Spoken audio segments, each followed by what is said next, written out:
दोस्तों, हमारा भविष्य पहले से लिखा होता है। कई लोग ऐसा मानते भी हैं और कई लोग इसके बारे में परिपूर्ण जानकारी भी देते हैं। यह प्रश्न हमेशा से ही बहस का विषय बना रहा है। कहा जाता है कि जैसा हम इस जन्म में करते हैं वैसा परिणाम हमें अगले जन्म में देखने को मिलता है, जो कि कुछ हद तक ये बात सही है। आज की इस वीडियो में हम इस विषय पर गहराई से चिंतन करेंगे और असल बात जानने का प्रयास करेंगे। स्वागत है आपका हमारे इस चैनल प्रभात कहानी में।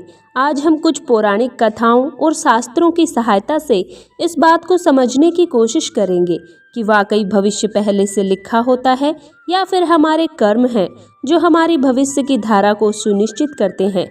तो चलिए बिना देरी किए शुरू करते हैं। दोस्तों, कृष्ण कथा में हम देखते हैं कि आकाशवाणी हुई थी कि देवकी का 8वां पुत्र कंस का वध करेगा, लेकिन कंस ने यह बात सुनकर कहा कि वह मेरा वध तो तब करेगा जब मैं उसको उत्पन्न होने दूंगा। इस सोच के साथ जब भी देवकी की कोई बच्चा जन्म लेता तो कंस वहां आकर उसके जन्म से कुछ घंटे के भीतर ही उसे मौत की नींद सुला देता था। लेकिन जब देवकी के 8वें पुत्र की बारी आई तो विधि विधान के साथ जन्म भी लिया और बाद में कंस का वध भी किया। ऐसा इसलिए हुआ क्योंकि कंस की मृत्यु की भविष्यवाणी हो चुकी थी। साथ ही कंस के जन्म से ही लिख दिया गया था कि उसकी मृत्यु कैसे होगी और किसके हाथों से होगी। यही नहीं दोस्तों, संसार में जो भी मनुष्य जन्म लेता है उसके बारे में भविष्य पहले से ही लिख दिया जाता है।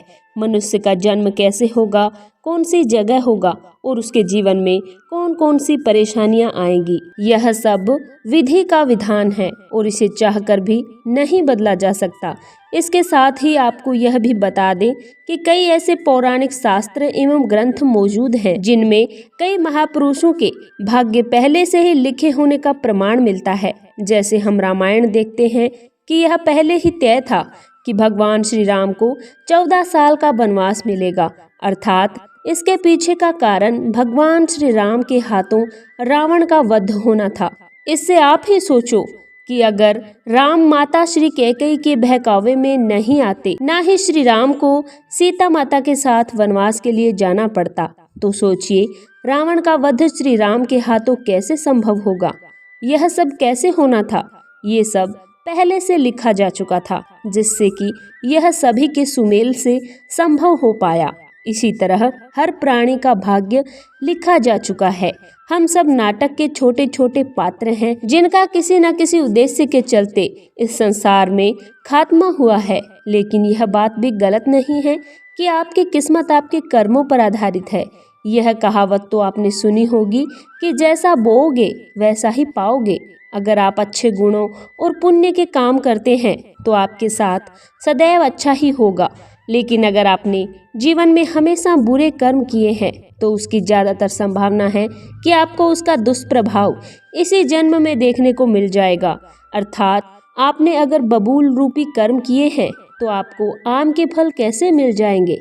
इसलिए हमारे शास्त्रों में हमेशा धर्म और पुण्य के कर्म करने की प्रेरणा दी गई है, क्योंकि यह वही रास्ता है जो हमें जन्म मरण के चक्र से बाहर निकाल सकता है। वरना बुरे कर्म करने वालों को तो भगवान के चरणों में भी स्थान नहीं मिलता। दोस्तों, तुलसीदास ने भी इस बात को स्पष्ट रूप से एक चौपाई में कहा है कि कर्म ही प्रधान है, यानी कि जैसा मनुष्य कार्य करेगा उसे वैसा ही फल मिल जाएगा। इसी के साथ ही एक ये बात भी सामने आती है कि पांडु पुत्र अर्जुन के हाथों कर्ण का वध हुआ था। अर्जुन ने कहा कि हे माधव, मेरे हाथ कांप रहे हैं और ये क्या, आपने मेरे अपने ही श्रेष्ठ का वध मेरे हाथों लिख दिया, ये कैसा भाग्य है। तो इस पे श्री कृष्ण ने कहा कि हे पांडुपुत्र, मैं कौन होता हूँ किसी को सजा देने वाला। ये तो करने का फल है। जिस तरह उसने जीवन में कर्म किए हैं उसके फल स्वरूप परिणाम मिल गया है। और हाँ, जीवन में किस स्तर पर फूल मिलेंगे या कांटे, यह मनुष्य खुद कर्मों के द्वारा तय करता है। श्री कृष्ण ने कहा, तुमने धर्म के विरोध में स्वर उठाया और धर्म का रास्ता चुना। ऐसे में मैं क्या कर सकता था, लेकिन फिर भी मैंने उन्हें कई विकल्प दिए थे, परंतु उन्होंने हर बार दुर्योधन और उसकी मित्रता को आवश्यक समझा। भागवत गीता के इस अध्याय में हमें ये सीखने को मिलता है कि भगवान हमें कुछ अवसर जरूर देता है, जिससे कि हम अपने किए गए बुरे कर्मों का पश्चाताप करके सही राह पर आ सकते हैं। अंत में मैं यही कहना चाहूंगी कि हमारा भविष्य लिखा जा चुका है, लेकिन कर्मों के आधार पर ही हमें फल मिलता है। और हम अगर अच्छे कर्म करेंगे तो जीवन को शांतिपूर्वक सुख समृद्धि प्राप्त करते हुए व्यतीत करेंगे। अन्यथा बुरे कर्म करने पर तो इसी जन्म में ही हमें उसके दुष्प्रभाव देखने को मिल जाएंगे और उसका प्रभाव निश्चित रूप से ही अगले जन्म पर भी पड़ेगा। दोस्तों, इसी के साथ वीडियो को समाप्त करते हैं और मिलते हैं एक नई वीडियो के साथ। तब तक के लिए जय श्री राम। धन्यवाद।